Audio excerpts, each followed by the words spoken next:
Hyderabad RTA office వేదికగా travels బస్సుల రగడ రేగుతోంది. MLA Srinivas Goud, జేసీ ప్రభాకర్ రెడ్డి మధ్య వివాదం ముదిరినట్టుగా తెలుస్తోంది.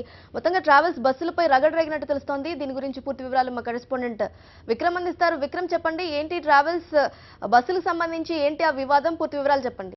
ముందు తీవ్ర ఉద్రిక్త పరిస్థితి నెలకొంది. జేసీ ప్రభాకర్ రెడ్డిని అరెస్ట్ చేసి పోలీస్ స్టేషన్ కు తరలించడం జరిగింది. అన్ని ఆధారాలతో సహా ఆర్టీఏ కార్యాలయానికి చేరుకున్నానని, తనను అరెస్ట్ చేయడం తగదని చెప్పి జేసీ ప్రభాకర్ రెడ్డి చెప్తున్నారు. అదేవిధంగా అంతకు ముందే పాలమూరు ఎమ్మెల్యే శ్రీనివాస్ గౌడ్ ఆర్టీఏ కార్యాలయానికి చేరుకోవడం జరిగింది. తన దగ్గర అన్ని ఆధారాలు ఉన్నాయి. స్టేజ్ క్యారియర్స్ తో ట్రావెల్స్ బస్సులు నడుస్తున్నాయి అన్నది శ్రీనివాస్ గౌడ్ ఆరోపణ. ఆర్టీసీకి ప్రధానంగా ట్రావెల్స్ బస్సుల వల్ల నష్టం వస్తుందన్నది శ్రీనివాస్ గౌడ్ ఆరోపిస్తున్నాడు. ఈ నేపథ్యంలోనే శ్రీనివాస్ గౌడ్ తన అనుచరులతో అంతా కలిసి ఆర్టీఏ కార్యాలయానికి చేరుకోవడం జరిగింది. ఆ తర్వాత తాడిపత్రి ఎమ్మెల్యే జేసీ ప్రభాకర్ రెడ్డి కూడా ఆర్టీఏ కార్యాలయానికి చేరుకున్నారు. అయితే అంతకు ముందే గేట్ బయటనే అతన్ని జేసీ ప్రభాకర్ రెడ్డిని అరెస్ట్ చేసి పోలీస్ స్టేషన్కి తరలించడం జరిగింది.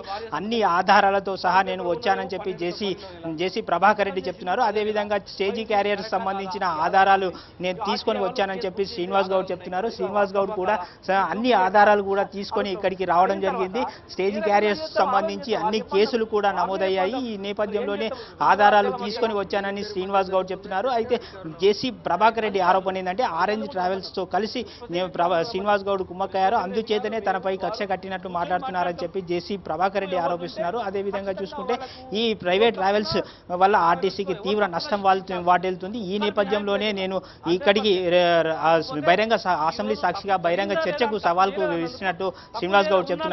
మీ దగ్గర ఎలాంటి ఆధారాలు ఉన్నాయి సార్ జేసీ ప్రభాకర్ రెడ్డి ట్రావెల్స్? ఇగో ఇక్కడ ఉన్నాయి, అన్ని ఆరోపణలు ఉన్నాయి. ఆయన బస్సు పాలెం సంఘటనలో ఆయన బస్సు ఎక్కువ సీట్లు వేసి తక్కువ పర్మిట్ తీసుకున్నదని ఉంది. కాంట్రాక్ట్ క్యారేజ్ పర్మిట్ తీసుకొని స్టేజ్ క్యారేజ్ నడిపిందని ఉంది. గూడ్స్ క్యారీ చేయడం వల్ల యాక్సిడెంట్ అయ్యని ఉంది. ప్లస్ ఆ బస్సు నాది కాదని పాత డేట్లో అమ్మిన పత్రం ఉంది. అమ్మిన పత్రంలో మళ్ళీ ఈ తప్పుడు డేట్ ఉన్నదని ఉంది. 12వ నెలలో స్టాంప్ పేపర్ కొని 10వ నెలలో సంతకాలు చేసింది ఉంది. ఇవన్నీ ఉన్నాయి, ఇవి ఆధారాలు అన్నీ ఉన్నాయి. కనుక తప్పు చేసిన వాళ్ళు ఎవరైనా ట్రాన్స్పోర్ట్ ఏ యజమానైనా సరే, ఏ ట్రావెల్స్ అయినా సరే ఖచ్చితంగా వాళ్ళని శిక్షించండి. ఆ బస్సును సీజ్ చేయండి, మాకు అభ్యంతరం ఏం లేదు. ఎవరైనా సరే దానిలో ఏ మినహాయింపు లేదు మాకు.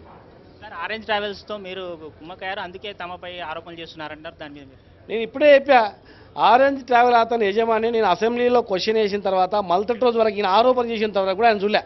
మల్తటి రోజు మా ఆర్టీఏ వాళ్ళ ఏడున్నాడో పిలవండి చూద్దాం మరి అని చెప్పి ఆయన పిలిపించా.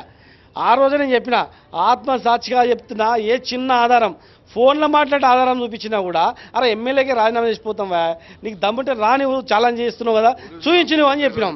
నువ్వు కుమ్ముకై అన్ని దొంగ పనులు చేసి ఇవన్నీ ట్రాన్స్పోర్టు 12వ నెలలో స్టాంప్ పేపర్ కొని 10వ నెలలో నువ్వు సంతకం పెట్టి 10వ నెలలో సంతకం పెట్టి 45 మందికి చావుకు కారకుడవై 40 మందిని సజీవ దహనం చేసిన దానికి కారకుడవై అనేక రకాల అక్రమాలు చేస్తూ మళ్ళీ నువ్వు రుబాబ్లా నువ్వే ఆయన ఒక్కనల్లి అందరిని అన్నాం. ఆయన రెస్పాండ్ అయ్యిండు. ఒక దివాకర్ ట్రావెల్స్ని అనలే, చాలా ట్రావెల్స్ ఉన్నాయి, చాలా ట్రావెల్స్ ఇట్లా చేస్తున్నాను అన్న. ఆయన రెస్పాండ్ కావడం మళ్ళీ ఉల్టా ఇది ఆర్టీఏ ఆఫీస్లో మా ఆర్టీఏ అధికారులను గాంధీ అనేటువంటి అతన్ని దూషించి, కులం పేరు మీద దూషించి, ఒరే మంగళోడా అని చెప్పి మాట్లాడినట్టు కటింగ్స్ ఉన్నాయి. రేమాండ్ పీటర్ని తిట్టినటువంటివి, ఇట్లా అహంకారంగా మాట్లాడేటివి కూడా మా దగ్గర ఉన్నాయి. ఈ అహంకారం అనేది పనికిరాదు. బిజినెస్ చేసి తిరిగా ఉండు, లేదనుకుంటే వేరే తిరిగా ఉండు. నువ్వు రాజకీయ నాయకుడు గుండెలాగా వ్యవహరించొద్దు. ఆయన ఒక దాదాగిరి చేసినట్లు మాట్లాడదు. ఆధార్ చూడమను, చూసిన తర్వాత ఇవి కావాను, ఈ పేపర్లన్నీ డూప్లికేటా, ఇవన్నీ కూడా ఏమైనా ఫోర్జరీయా చూడమని చెప్పండి. అసలు ఆయనకెందుకు కులుకు? ఆయనతో పాటు చాలామంది 20 మంది 30 మంది చేస్తున్నారు ఈ బిజినెస్. జేసీ ట్రావెల్స్ అని ఒక్కటే అనలే నేను, కేసీ9 ట్రావెల్స్ ఉన్నాయి, ఎస్వీఆర్ ట్రావెల్స్ ఉన్నాయి, ఇంకా చాలా ఉన్నాయి. ఆరెంజ్ ట్రావెల్స్ కూడా తప్పు చేస్తే వాళ్ళని కూడా శిక్షించండి. మాకేమో వాళ్ళని మినహాయింపు లేదు. మాకు ఆర్టీసీ కాపాడుకోవాలి, మా ఆర్టీసీని మేము లాభాల బాట నడిపించుకోవాలి.